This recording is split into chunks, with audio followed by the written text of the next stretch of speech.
Bonjour Sandrine Rousseau, bienvenue Bonjour. sur ce plateau. Députée sortante écologiste de Paris, vous êtes candidate à nouveau Bien sûr. dans la même circonscription. Bien sûr. Bon, vous avez répondu à ces 5 conditions de Raphaël Glucksmann dans un tweet hier. Gagner face au fascisme 5 fois. Voilà votre réponse à Raphaël Glucksmann. Est-ce que c'est pas un peu facile comme réponse ? Non, parce que c'est l'enjeu en fait. Là, c'est l'enjeu. C'est-à-dire que la condition première de la mise en commun de la gauche, de ce front populaire écologiste et social, du rassemblement avec les syndicats, avec les ONG, avec toutes les forces de gauche de la nation, enfin, c'est vraiment quelque chose d'incroyable qui est en train de se passer. C'est pour faire face à la montée du fascisme et faire en sorte que nous gagnions. Et en fait, je crois que là, le moment est historique et que, oui, j'entends les demandes de Raphaël Glucksmann et je pense qu'elles sont intéressantes à étudier. Maintenant, là, la question, c'est vraiment comment on y arrive. Oui, alors, sauf qu'il y a derrière l'idée de battre le Rassemblement national, Sandrine Rousseau, il y a l'idée de gouverner la France. Oui. Et l'idée de gouverner la France ne peut pas se construire que sur l'opposition au Rassemblement national. Donc il faut une plateforme politique commune. Absolument. Avec un programme, et il faut des gens qui sont d'accord pour piloter ensemble le pays. Est-ce qu'aujourd'hui, Sandrine Rousseau, vous avez suffisamment de points communs avec Jean-Luc Mélenchon, qui parle d'antisémitisme résiduel en France, qui a fait de Gaza son sujet principal de campagne, par exemple? On sort de 2 ans d'Assemblée nationale, 2 ans durant lesquels nous avons quasiment tout voté ensemble. Quasiment tout. Mais par contre, on s'est très fortement opposé au Rassemblement national. Quand il s'est agi de voter le gel des loyers, nous étions tous unis. Et le Rassemblement national a voté contre. Quand il s'est agi d'augmenter l'ISF, l'impôt sur la fortune, de recréer l'ISF, nous étions tous unis. Le Rassemblement national n'a pas voté. Quand il s'est agi d'augmenter le SMIC, pas les primes, le SMIC, nous étions tous unis. Et le Rassemblement national n'a pas voté. Donc en fait, c'est ça le socle de la gauche aujourd'hui. Et quand on regarde ce qui se passe dans d'autres pays, notamment en Espagne, on voit qu'une gauche unie, une gauche volontariste, une gauche qui veut vraiment changer la vie des Français au quotidien, eh bien non seulement elle gagne, mais en plus elle change véritablement la vie des Français et Françaises. Je recevais il y a quelques jours là, Yolanda Díaz, qui est la ministre du Travail espagnole, qui est une femme incroyable, qui a réussi à faire l'union de la gauche. Elle a diminué de manière vraiment très massive le nombre d'emplois précaires en Espagne en un temps record. Oui, et la gauche redevient un espoir pour changer la vie des gens. Et en fait, c'est ça qu'on doit écrire. Mais j'entends bien pour les points communs.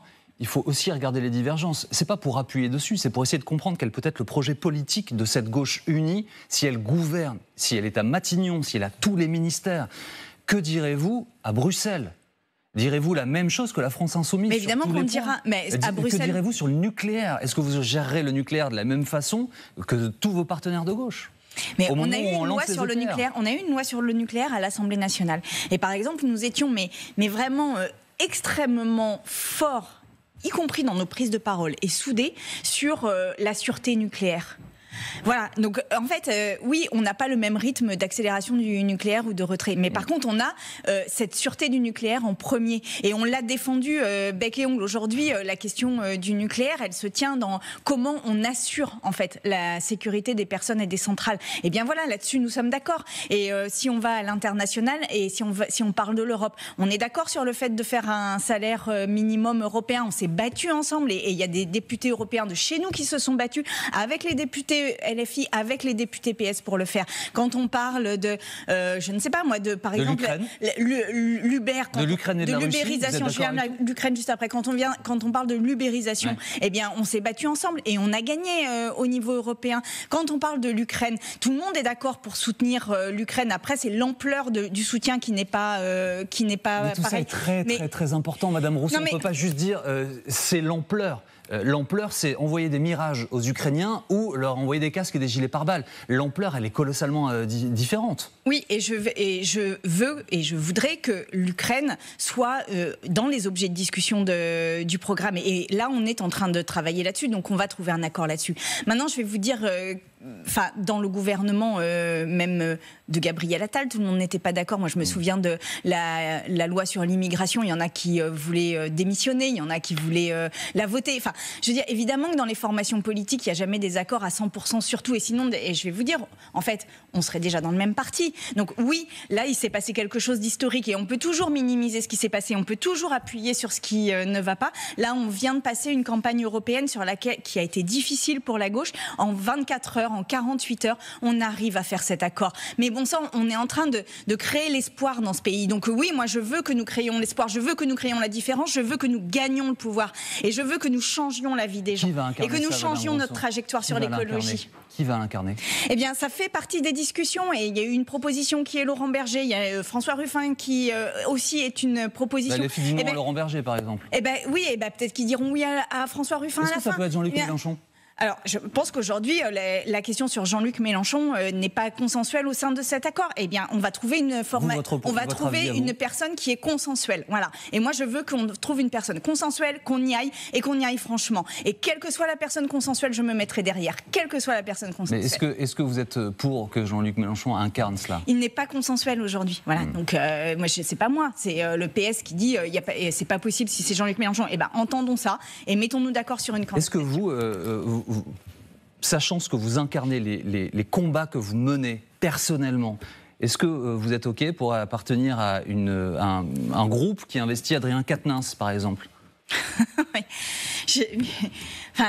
Je m'en suis exprimée dessus. Je ne lâcherai jamais la question de l'égalité femmes-hommes. Voilà, je ne la lâcherai pas. Maintenant, là, vous pensez vraiment que l'égalité femmes-hommes va progresser si c'est le Rassemblement national qui est au pouvoir? Le Rassemblement national avec Laure Lavalette qui parle de massacre de masse quand on parle de l'IVG, c'est ça la question. Moi, je vous parle de vos aspirations et de vos envies et vous me répondez en contre. Vous me dites, oui, mais contre ça, il faut faire ça, contre ça, il faut faire ça. Moi, je vous demande ce que vous faites. Vous pensez vraiment que je vais reculer sur le droit des femmes? Non, je ne reculerai pas sur le droit des femmes. Et non, le droit des femmes, l'égalité femmes-hommes sera un des axes majeurs de cette coalition. Parce que nous sommes féministes, parce que nous voulons y aller. Voilà. Et je mettrai tout ce qui est possible de mettre, voilà, pour que l'égalité femmes-hommes fasse partie des propositions qui sortent dans le programme commun dans les jours qui viennent. Voilà. Nous ne renonçons à rien. Par contre, nous voulons gagner le pouvoir. Vraiment. Ça veut dire que la gauche est prête à gouverner? La gauche est non seulement prête à gouverner, mais la gauche est prête à gouverner, mais en plus elle changera la vie et elle changera notre trajectoire écologiste. Et vraiment, on en a besoin. Là, les températures en France, il fait frais, mais les températures du globe s'envolent. Il y a des gens qui sont en train de mourir en Inde, etc. Donc de chaleur. Les gens, ils n'arrivent même plus à sortir dans la rue tellement il fait chaud, ils meurent. Enfin, je veux dire, là, on a besoin d'un choc écologique et social. C'est ça qu'on est en train de faire.